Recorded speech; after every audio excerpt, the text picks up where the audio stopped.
지금 이 시간은 여호와의 이름을 부르는 자라는 제목으로 하나님의 말씀을 전하겠습니다. 여러분, 코로나로 인해서 새로 등장한 신조어가 있습니다. 그것이 무엇이냐 하면 바로 코로나 블루와 코로나 블랙이라는 단어입니다.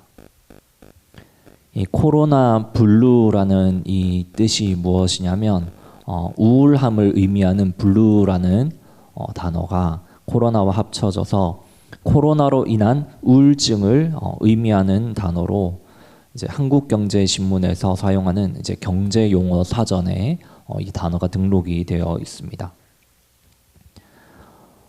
코로나로 인해서 참 많은 것들이 변했습니다. 취업 준비생들은 이제 토익 같은 공인 시험이 이렇게 자주 치러졌었지만 코로나 이후에는 방역 인원 준수로 인해서 이제 시험을 그렇게 자주 볼 수 없어서 불편을 겪고 예전만큼 취업의 기회가 보장되지 않고 취업이 점점 지연되고 있습니다. 그리고 예전 같으면 스트레스를 받으면 이제 헬스장을 가서 운동을 하면서 이렇게 푸는 사람들이 있었는데 이제는 사람들이 많은 사람들이 있는 곳에 가게 되면 위험하기 때문에 그냥 집에서 운동을 하는 사람들이 많아졌다고 합니다. 그리고 이 코로나 블루, 코로나로 인해서 이제 우울증을 가진 사람들이 너무나 요즘 많아져서 지자체에서는 이 코로나로 인한 우울증을 상담하는 부서를 만들고 신설하고 인력과 예산을 많이 배치하고 있는 상황입니다. 통계적으로도 대한신경과학계가 올해 5월 26일에 공개한 자료를 따르면 올해 공개를 했지만 이제 작년 2020년 그 수치를 이렇게 통계적으로 내놓았는데요. 우리나라 우울증이 전 국민 중에 36.8%를 기록했다고 합니다. 이것은 2020년에 거의 40% 우리나라 전 국민의 한 40% 가까운 사람이 우울증을 앓고 있다는 것이니까 그 작년 해의 수치에 비하면 거의 2배 가까이 증가한 수치입니다. 이제 10명 중에 4명은 우울증을 겪는 그런 우리 사회는 우울한 사회가 되어버렸습니다. 문제는 이런 코로나로 인한 우울증, 이것이 코로나 블루로 그치지 않고 더 나아가고 이 우울증이 길어지게 된다면 코로나 블랙이 된다고 전문가들은 말을 하고 있습니다. 이 코로나 블랙은 무엇이냐면 이제 우울증의 단계를 지나서 이제는 좌절하고 아무것도 시도하지 못하는 절망의 상태에 빠지는 것을 코로나 블랙이라고 합니다. 특히 자영업자분들이 매출이 코로나로 인해서 떨어지자 자신의 목숨을 스스로 끊었다는 이런 소식을 우리는 주변에서 또 뉴스에서 심심치 않게 들을 수 있습니다. 그래서 절망은 우리의 생의 의지를 끊어놓는 참 고약한 것인지 모르겠습니다. 키에르케고르라는 철학자가 그래서 절망은 죽음에 이르는 병이라고 표현한 이유가 여기에 있습니다. 우리는 절망을 우리 감정의 상태로 이해를 하지만 이 철학자는 이것은 너무나 고약한 것이고 너무나 인간에게 치명적으로 다가올 수 있기에 마치 병과 같다고, 죽음에 이르는 병과 같다고 절망을 표현했습니다. 오늘 본문에 등장하는 이 이스라엘의 상황에서도 마찬가지로 참 절망적인 상황이 펼쳐져 있습니다. 지난 수요 예배 때 요엘 1장에서 보았던 강한 군대, 북방 군대, 혹은 이것을 어떤 학자들은 메뚜기로 표현하기도 하는데 이 세력이 어떻습니까?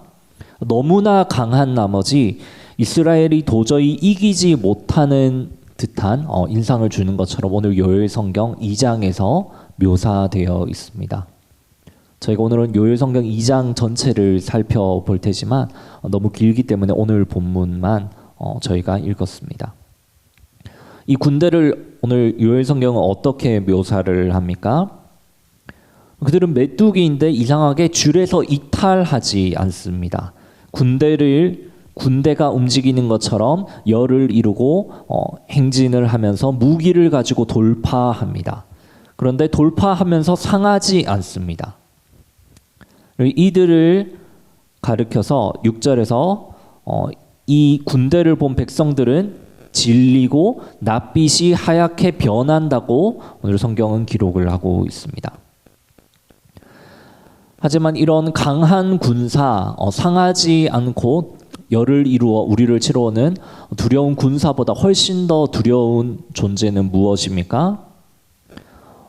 바로 여호와의 날, 심판의 날이 정말 두려운 날인 이유가 여기에 있는데요. 바로 그 강한 군대, 강한 적군의 선봉 대장으로 서신 분이 강하고 능하신 여호와 하나님이라는 사실입니다. 11절에 나와 있습니다. 여호와께서 그의 군대 앞에서 소리를 지르시고 그의 진영은 심히 크고 그의 명령을 행하는 자는 강하니 여호와의 날이 크고 심히 두렵도다. 당할 자가 누구이랴. 여러분, 하나님이 우리를 대적하여 치시면 그 기분이 어떠할까요? 다른 군대가 우리를 친다면 우리는 누구께 기도하면 됩니까? 하나님께 기도하고 이스라엘 또한 그랬습니다. 다른 나라들이 이스라엘을 치러 올 때에 하나님께 구하고 주님께 기도하면 하나님께서 그들을 구해 주셨습니다. 하지만 이제는 전혀 다른 상황이 펼쳐집니다. 나를 치러 오는 저 강한 군대 앞에서 여호와께서 그의 군대를 이끌고 오셨기 때문에 나를 치시러 오시는 가장 선봉 대장으로 오셨기 때문에 하나님이 나를 치시면 어떻게 합니까? 아무런 방법이 없는 것처럼, 아무런 소망이 없는 것처럼 느껴지는 것이죠. 강한 능력의 여호와가 우리를 대적하는 이 날은 너무나 두려운 날이기 때문에 10절을 보시면 2장 10절을 보시면 땅이 진동하고 하늘이 떨고 해와 달이 캄캄하며 별들조차 빛을 잃어버린다고 표현을 합니다. 여호와께서는 왜 자기의 백성을 치러 그분의 군대를 끌고 오시는 것일까요? 또 한 가지 오늘 본문에서 우리가 살필 수 있는 의문은 이것입니다. 2장 마지막에 저희가 아까 읽었던 구절을 보시면 저희가 잘 아는 말씀입니다. 자녀들은 장래일을 말할 것이며 늙은이는 꿈을 꾸며 너희 젊은이는 이상을 볼 것이며 내가 내 영을 남종과 여종에게 부어줄 것이다. 이게 어떤 말씀입니까? 저희가 잘 아는 말씀인데 성령을 내가 너희에게 부어주겠다라는 이런 말씀입니다. 여러분, 성령님 하면 어떤 이미지가, 어떤 분위기가 떠오르십니까? 우리를 도와주시고 우리를 위해 기도하시고 우리 마음속에 내주하시면서 우리와 동행하시기 때문에 우리를 도와주시기 때문에 우리는 너무나 따뜻한 이미지로 성령님을 그리지 않습니까? 근데 왜 오늘 요엘 이 성경은 이 전쟁의 문맥 가운데 크고 두려운 여호와 날의 심판 가운데 하필이면 그렇게 따뜻한 성령님을 우리 가운데 보내주신다고 이렇게 기록하고 있는 것일까요?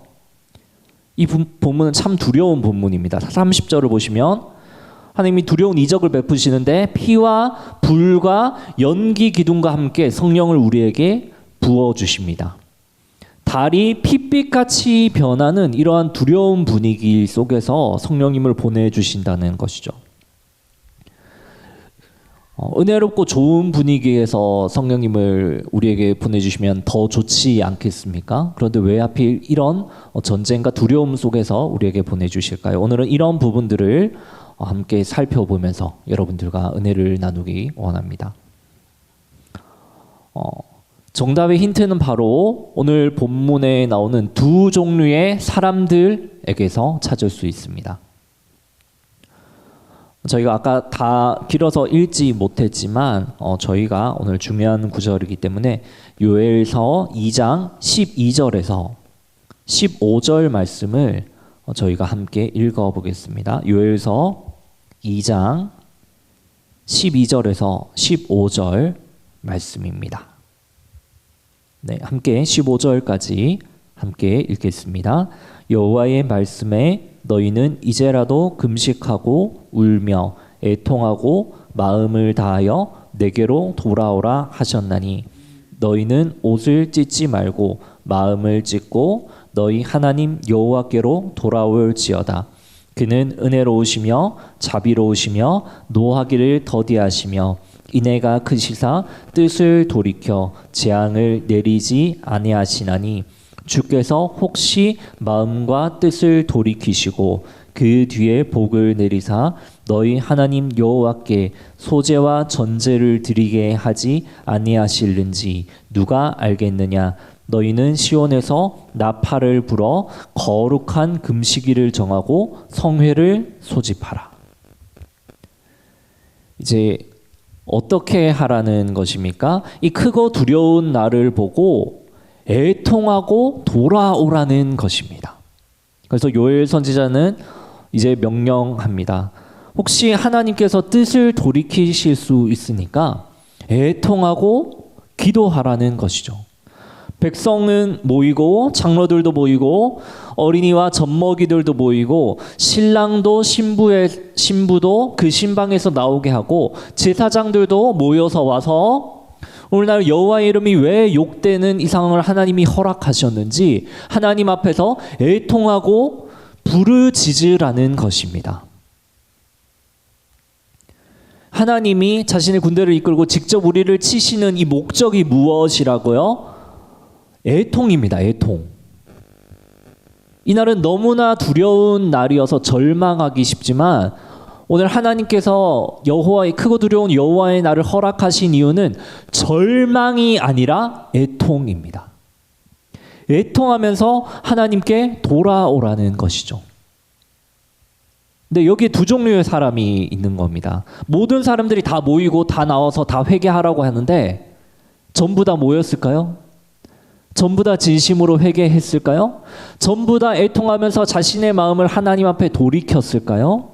물론 전부 다 그랬으면 참 다행이겠지만 32절을 보시면 예루살렘에서 피할 자가 있다. 남은 자 중에 여호와의 부름을 받을 자가 있다라고 말을 합니다.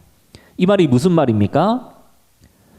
크고 두려운 여호와의 진노를 예루살렘에서 피한 자도 있지만 그러지 못한 자도 있다는 것입니다. 남은 자 중에 여호와의 부름을 받고 구원을 얻은 자도 있지만 그러지 못한 사람들도 있다는 것이죠. 이 구원받은 자들을 마지막 절에서 어떻게 이야기합니까? 이들을 가리켜 요엘은 오늘 설교의 제목과도 같은데요. 바로 여호와의 이름을 부르는 자라고 이야기를 합니다. 자, 한 부류의 이름이 여호와의 이름을 부르는 자들입니다. 이들은 여호와의 이름을 불러서 구원을 얻었는데 그렇다면 불같은 심판을 견디지 못한 사람들은 반대로 무엇이 됩니까? 여호와의 이름을 부르지 못한 것이죠. 아까 13절에서 한 내용입니다. 하나님은 은혜로우시며 자비로우시며 노하기를 더디하시며 인애가 크시사 뜻을 돌이켜 재앙을 내리지 아니하시나니 주께서 혹시 마음과 뜻을 돌이키시고 그 뒤에 복을 내리사 너희 하나님 여호와께 소제와 전제를 드리게 하실는지 누가 알겠느냐. 이 말씀이 어디 나오냐면 출애굽기에 나오는 말씀입니다.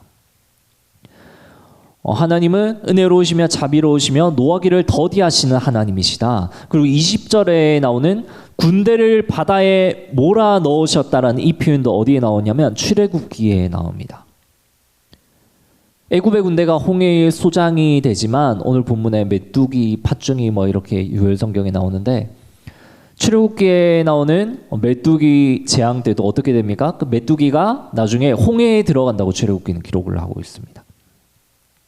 그러니까 오늘 요엘이 이야기하는 그 인자하신 하나님은 어떤 하나님이냐면 출애굽 가운데 그들의 부르짖음을 외면하지 않으시고 그들에게 인자를 베푸시고 긍휼을 베푸신 그 하나님을 기억하라는 것입니다. 우리를 애굽 땅에서 이끌어내셨던 그 인자한 하나님이 다시 한번 우리 가운데 일해 주실 줄 누가 알겠느냐. 그래서 오늘 혹시 누가 알겠느냐. 이 혹시라는 단어가 굉장히 중요한 단어입니다. 하나님의 그 진노의 불꽃과 그분의 두려운 군대 앞에서 혹시 그분의 자비가 그 강철 같은 활을 뚫고 우리에게 내릴 줄 혹시 어떻게 알겠느냐? 그래서 뭐 한 사람들이 있습니까? 이 혹시 모르고 우리에게 임할 줄 모르는 그 혹시 모를 은혜, 그 은혜를 붙잡은 사람들이 있었습니다. 그 사람들이 누굽니까? 여호와의 이름을 부르는 자들이었던 거죠.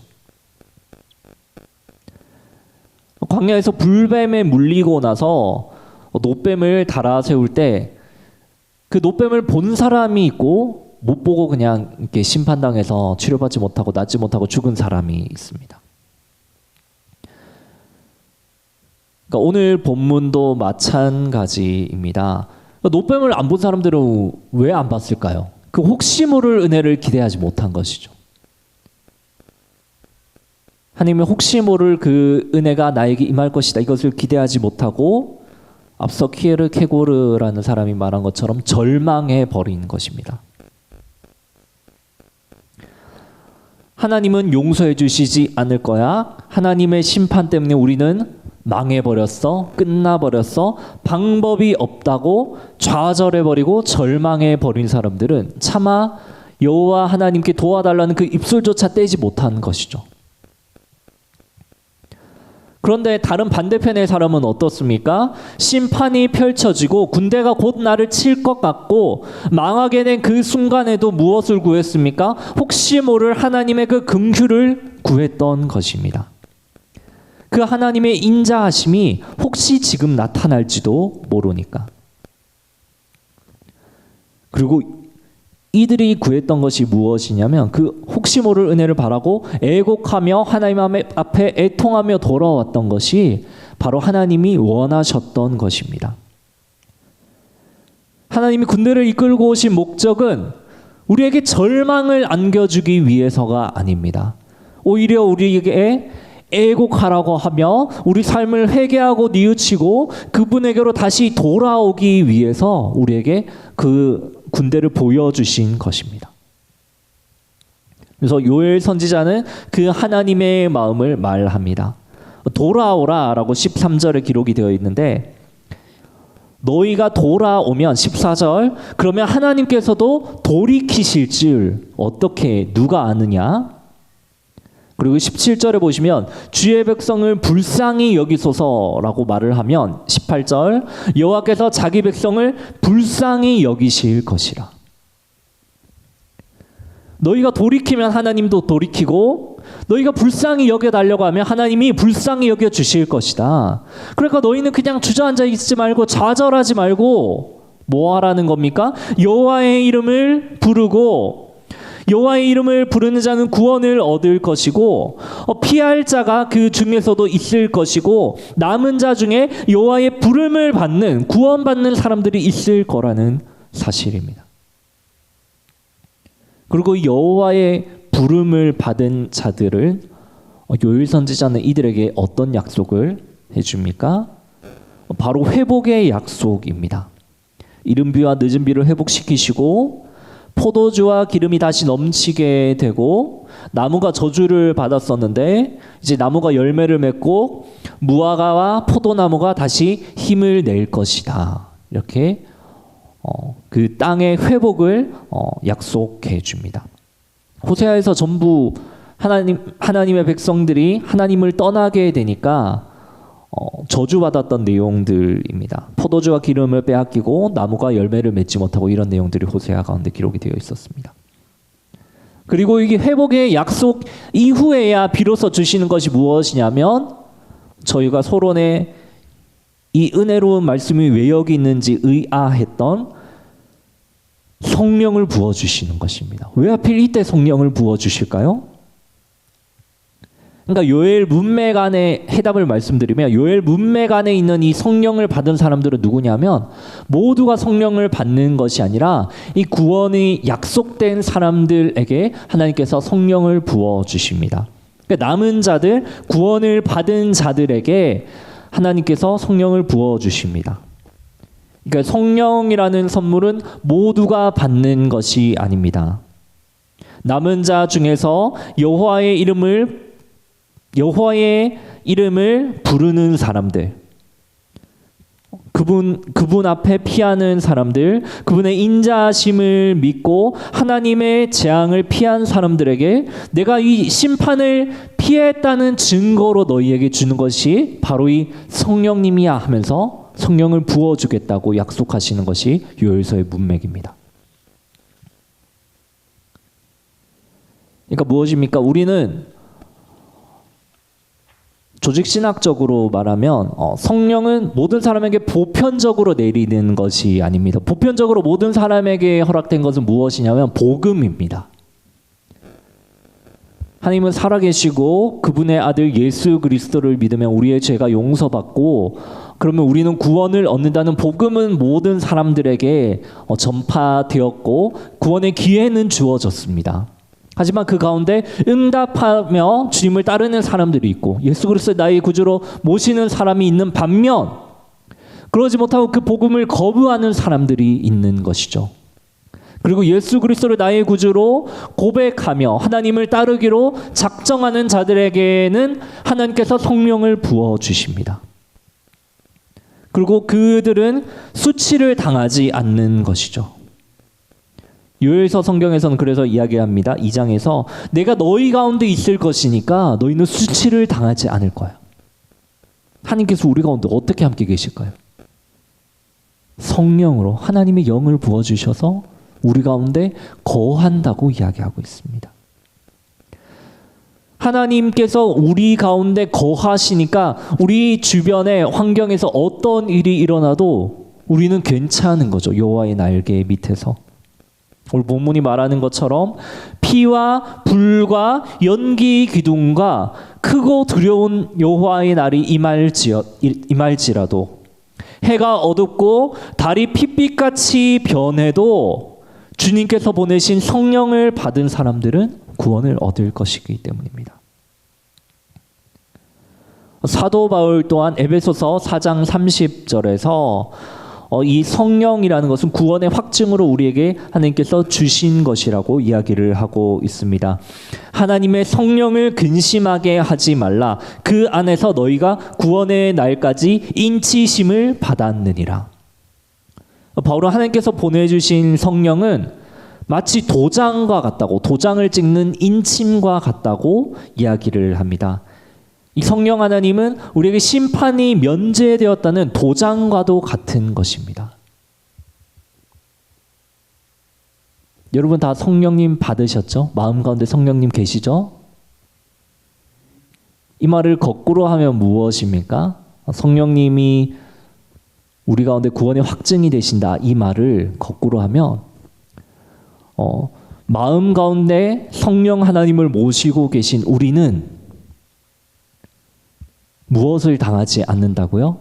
하나님의 최종 심판 앞에서 그 수치와 형벌을 당하지 않는다는 것입니다.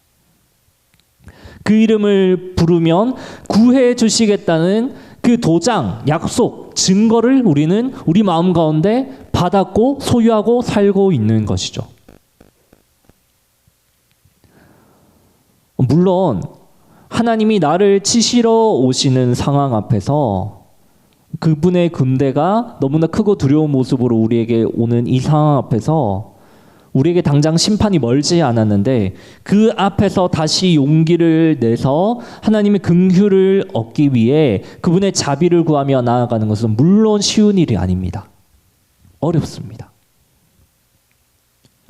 성경에 이런 하나님이 치시는데도 그래도 하나님의 은혜를 구하면서 나아갔던 인물이 한 명 있습니다. 누군지 아십니까? 바로 룻기에 나오는 나오미라는 인물입니다.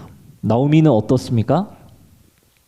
모압으로 갔는데 남편도 죽고 아들들도 죽게 되고 며느리들도 이제 며느리들을 떠나보내야 되는 상황에서 며느리들이 가지 않으니까 나오미가 이제 뭐라고 말을 하냐면 여호와의 손이 나를 치셨으므로 나는 너희로 말미암아 더욱 아프다고 고백을 합니다. 이 요엘서에 나오는 상황과 똑같습니다. 요엘서에서는 하나님이 군대를 이끌고 자신의 백성들을 치러 오십니다. 하나님이 치러 오시고 나오미는 어떻습니까? 여호와의 손이 나를 치고 있다고 이야기합니다. 여러분, 여호와의 손이 나를 치면 도움을 어디서 구해야 됩니까? 다른 사람이 나를 치면 여호와 하나님께 도움을 구하면 되지만, 근데 나오미의 여러분 독특한 점이 무엇인 줄 아십니까? 나오미를 치는 것은 바로 여호와 하나님의 손인데 나오미가 어디로 가는 줄 아십니까? 베들레헴으로 갑니다. 빵집이라는 뜻인데 양식이 없으니까 빵집으로 갑니다. 왜 가냐면 자기 백성에게 양식을 주셨다 함을 듣고 그 빵집으로 가는 것이죠. 생각해 보십시오. 이게 참 오묘한 겁니다. 하나님이 나를 치십니다. 하나님이 나오미를 치시는데 나오미는 어디로 가냐면 하나님께 나아가는 거죠. 하나님께서 자기 백성에게 양식을 주시는 그 베들레헴으로. 이게 뭘 말할까요? 하나님은 나를 치는데 나는 혹시 하나님이 나에게 조금이라도 내려주실 그 은혜를 바라면서 다른 곳으로는 갈 곳이 없으니까 이제 하나님 앞으로밖에 나아갈 곳이 없는 거죠. 그러니까 여호와의 백성은 하나님께서 치시더라도 나아가야 할 것이 정해져 있습니다. 여호와 하나님 앞입니다. 그것이 우리의 정체성이고 나아가야 될 방향인 것이죠. 그래서 제가 고등부에서 이 룻기 본문을 설교한 적이 있는데 이런 제목을 붙였습니다. 그래도 나를 치시는 여호와 앞으로. 하나님이 나를 치셔도 그래도 나는 나를 치시는 여호와 앞으로 나아간다. 하나님이 나를 치시는 이 상황 너무나 절망적이죠. 근데 어떻게 합니까? 하나님이 나를 치시는 그대로 그냥 우리는 주저앉아 있고 아무것도 못하는 것이 아니라 그래도 나를 치시는 여호와 앞에 나아가서 혹시 우리에게 임할지 모르는 그 여호와의 은혜를 구하며 나아가는 것 밖에는 우리는 다른 방법이 없는 것입니다. 이것이 요엘서 2장이 말하는 내용입니다. 하나님이 여호와의 군대를 이끌고 그 선봉대장으로 우리를 치러 오시지만 그 분노를 쏟아내시는 상황이지만 그 급박한 때라도 너희는 뭘 해라? 그때라도 주님의 은혜를 구해라. 그때라도 여호와의 이름을 불러라. 너희는 애통하며 하나님 앞에 돌아오라는 것입니다. 너희가 돌이키면 하나님께서 돌이키실 것이고 너희가 불쌍히 여겨달라고 하면 하나님께서 불쌍히 여겨주실 것이니까 너희는 그 하나님의 구원을 바라보며 여호와의 이름을 부르라는 것입니다. 오늘날 저와 여러분들은 어떻습니까? 우리 안에는 누가 계십니까? 성령 하나님께서 우리 가운데 역사하고 계십니다. 이 성령 하나님은 우리 가운데 하나님께서 우리를 구원하시겠다는 증표로 도장과 같이 우리에게 주어진 것입니다. 그럼 우리는 이럴 때 어떻게 해야 할까요? 그 하나님의 인자를 바라보면서 하나님의 약속의 그 도장을 기억하면서 그 도장을 붙들고 그 약속을 붙들고 두려움 중에 좌절하지 않고 기도해야 하는 것입니다. 우리 마음 가운데 무엇이 계시니까요? 성령 하나님께서 계시니까.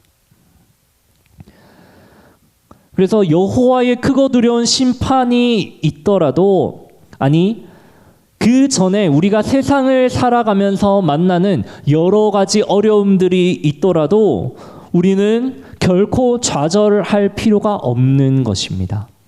여호와의 이름을 부르면 됩니다. 우리 안에 계신 성령님이 그 증거이기 때문입니다. 그 성령님이 나를 지키시며 나를 구원해 주신다는 보증이 되시기 때문입니다. 두려움 앞에 일어날 힘이 없을 때마다 하나님의 치심이 물론 두렵겠지만 결코 그때마다 주저앉아 좌절하지 마십시오. 성령님의 도움을 의지하며 여호와 하나님의 이름을 부르십시오. 하나님 나를 불쌍히 여겨 주십시오. 하나님 이 어려움 가운데서 나를 구해 주십시오. 하나님 내가 애곡하는 마음으로 하나님 앞에 나아갑니다. 하나님 애통하며 주님 앞에 돌아갑니다. 혹시 모를 은혜를 구하며 우리는 좌절이 아니라 하나님 앞에 그 은혜를 구하며 나아가야 하는 것입니다. 코로나로 인해서 우리 또한 코로나 블루를 겪을 수도 있습니다. 우리의 사업이 때로는 잘 풀리지 않을 수 있습니다. 우리가 직장 생활을 하면서 만나는 그 어려움들이 너무나 큰 산으로 다가와서 우리는 좌절될 때가 있습니다. 우리 자녀와의 좋지 않은 관계로 인해서 우리는 우울을 넘어서 블루를 넘어서 블랙으로 좌절하면서 주저앉게 될 때가 있습니다. 이럴 때는 누가 옆에서 어떠한 격려의 말을 한다 해도 우리는 아무런 힘이 안 날 수도 있죠. 왜 그런 겁니까? 기독교인이? 우리 마음에는 성령 하나님이 계시지만 우리가 살아가는 현실 속에서 우리 안에 성령님이 계시다는 사실을 우리는 망각할 때가 있는 것입니다. 그 존재를 잊어버리기 때문에 우리는 좌절로 나아갈 때가 있는 것이죠. 무엇을 기억해야 합니까? 그 구원의 도움이신, 약속이신, 도장이신 성령님이 우리 안에 계심을 기억하면서 하나님의 이름을 부르면 되는 것입니다. 그러면 주님께서 어떻게 하실까요? 내가 너희들을 어떤 어려움 가운데서도 지킬 거야. 최후 심판에서조차 너희는 안전할 거야. 하나님께서 그렇게 우리를 구해 주실 것입니다. 여러분, 코로나가 길어지니까 다들 힘이 빠진 것 같습니다. 여러분, 어째서 좌절하고 앉아 계십니까? 어째서 그저 주저앉아 계십니까? 부르짖으십시오. 하나님 앞에 부르짖는 것 우리가 할 수 있지 않습니까? 그 성령님의 도우심을 기억하면서 하나님 앞에 우리의 삶을 회개하며 애통의 기도를 올려드리십시오. 주님, 우리를 긍휼히 여겨주십시오. 주님, 우리를 불쌍히 여겨주십시오. 철학자인 키에르케고르는 절망은 죽음에 이르는 병이라고 말을 했지만 제가 소개하려는 이 사람은 전혀 반대의 말을 했습니다. 바로 프랑스 작가 알베르 까미라는 사람인데 이방인이라는 소설을 써서 유명해진 작가입니다. 근데 이 사람은 절망에 관해서 키에르케고르처럼 부정적으로 말하지 않았습니다. 이 사람이 까미라는 사람이 이렇게 말을 했습니다. 삶에 대한 절망 없이는 삶에 대한 희망도 없다. 삶에 대한 절망은 우리를 죽음으로 몰아넣는 게 아닙니다. 까미가 볼 때. 그 죽음에 대한 절망 앞에서 삶에 대한 절망은 우리에게 또 다른 생애의 욕구라는 희망을 일깨운다는 것이죠. 하나님의 처참한 그 심판의 계획을 보고 두 부류의 사람이 있습니다. 어떤 사람들은 절망하고 주저앉아 버렸습니다. 입술조차 떼지 못하고 아무것도 하지 못했습니다. 그런데 이 반대의 사람들이 있습니다. 혹시 우리를 구원하실까 하여, 혹시 우리를 자비로이 여기실까 하여 그 희망을 붙잡고, 절망 가운데 보이는 그 희망을 붙잡고 하나님 앞에 부르짖은 사람들이 있습니다.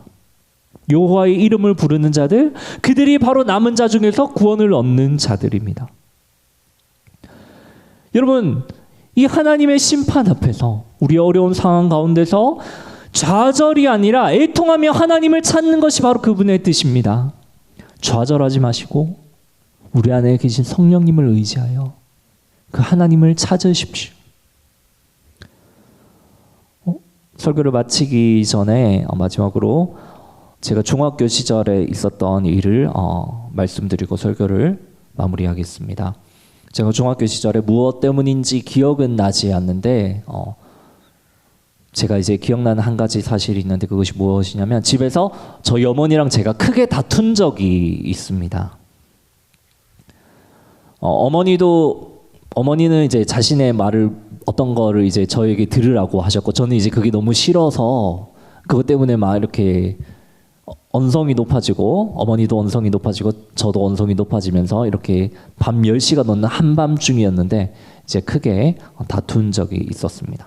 근데 어머니가 너무 이렇게 화가 나시고 울분이 이렇게 올라오니까 뭐라고 저한테 하셨냐면 너 그럴 거면 내 집에서 나가! 이렇게 하시더라고요. 제가 어떻습니까? 한창 중학교 때 사춘기면서 마음에 반항심이 올라오니까 제가 어떻게 하냐면 마음속으로 그럼 내가 못 나갈 줄 알고 이러면서 밤 10시가 넘은 한밤중에 집에서 나왔습니다. 혹시 중고등학교를 다니는 자녀를 두신 여러분은 함부로 집에서 나가라는 이 말을 함부로 하시면 안 됩니다. 저처럼 이렇게 삐딱선을 타는 자녀는 정말 뛰쳐나갈 수가 있습니다. 근데 저도 이렇게 분에 이렇게 받쳐서 뛰쳐나왔는데 그 시간에 이제 문영 가게도 많이 없고 갈 데가 어디 있습니까? 저희 집이 이제 구미에서 또 굉장히 좀 촌구석인 그런 이제 외진 곳에 있었습니다. 제가 갈 데가 없는데 집에서 한 5분 10분 거리에 도서관이 하나 있었습니다. 그때 이제 도서관을 문을 닫았죠. 도서관 불 다 꺼져 있는데 제가 이제 갈 데가 없으니까 거기 도서관 벤치에 이제 앉아서 그냥 쭈그리고 앉아서 이렇게 처량하게 울고 있었습니다. 근데 이제 한 30분이 지나니까 도서관 불이 다 꺼져 있는데 저기 이제 도서관 뒷문 쪽에서 제가 아는 익숙한 한 형체가 보이는 겁니다. 누가 이렇게 오는 겁니다. 누구냐 하면 바로 제 동생입니다. 그리고 그 뒤에 저희 어머니가 이렇게 따라오시더라고요. 저희 어머니는 제가 도서관에 있는 줄 어떻게 알고 오셨을까요? 제가 중학교 때 참 순수해서 집, 도서관, 교회 이렇게 세 군데밖에 안 갔습니다. 그러니까 교회는 그때 문이 닫혀 있고 집에서 나가라고 해서 집에는 없으니까 이제 갈 데는 어디밖에 없습니까? 도서관밖에 없습니다. 제가 아무리 이렇게 날뛰어봤자 저는 저희 어머니 손바닥 안에 있었습니다. 물론 고등학생이 되니까 이제 집, 교회, 도서관 말고 오락실, PC방 이렇게 돼서 만약에 고등학교 때 어머니가 너 나가 이랬다면 저를 못 찾으셨겠지만 근데 중학교 때에 저는 이제 순수했기 때문에 도서관밖에 갈 곳이 없었습니다. 그러니까 제 동생은 또 얼마나 불쌍합니까? 한밤중에 갑자기 형하고 어머니하고 이렇게 소리 지르면서 다투다가 형이 나갔는데 어머니가 갑자기 또 형 찾으러 가야 된다고 옷 입혀가지고 저를 또 제 동생은 또 찾으러 나온 겁니다. 저희 어머니가 이제 그때 이제 저를 보시면서 뭐라고 하시냐 하면 내가 나가라고 한다고 진짜 나가냐 이렇게 말씀하시더라고요. 여러분 너무나 이렇게 말이 30분 만에 확확 바뀌지 않습니까? 30분 전에는 너 내 집에서 나가 이러셨던 분이 나가라고 진짜 나가냐 다시 들어와 이러시더라고요. 그러니까 어머니 마음은 무엇입니까? 애한테 나가라고 해서 애가 진짜 나가버리니까 놀라신 거죠. 그러니까 나가서 무슨 일이 생기면 어쩌지 이런 마음이 이제 올라오셨던 것 같습니다. 저희 동네에 이제 외진 곳이고 제가 살던 동네 근처에 이렇게 모텔도 많고 유흥주점 막 이런 게 굉장히 많았습니다. 그런 게 많다 보니까 이제 조폭도 사실 있었습니다. 이렇게 어깨 문신하고 막 이렇게 어깨가 이만하신 분들이 막 이렇게 무리지어 다니는 분들이 계셨습니다.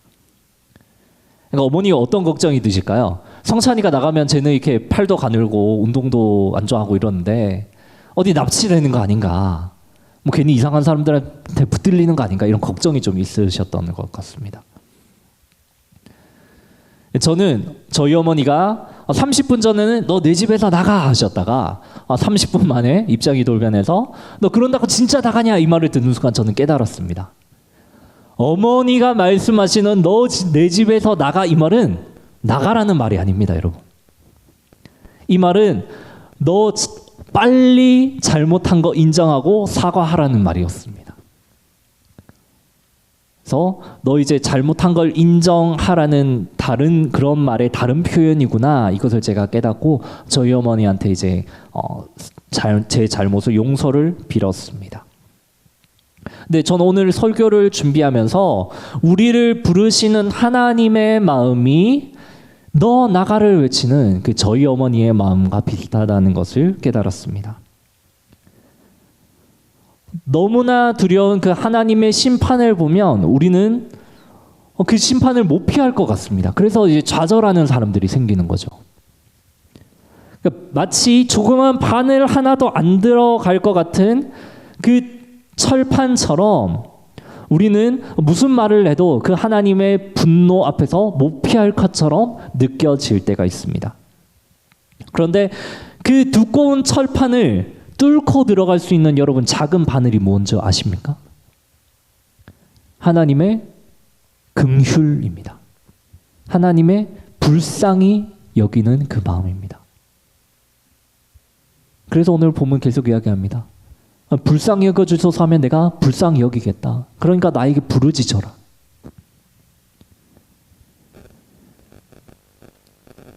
저희 어머니가 제가 집을 나갔을 때 무슨 일이 생기지 않을까 해서 걱정하는 마음으로 다시 마음을 바꾸신 것처럼 우리도 어떻게 합니까? 하나님 앞에 우리를 불쌍히 여겨주세요. 하나님, 우리가 애통하며 지금이라도 회개하며 주님을 찾습니다. 하나님, 우리를 용서해 주세요.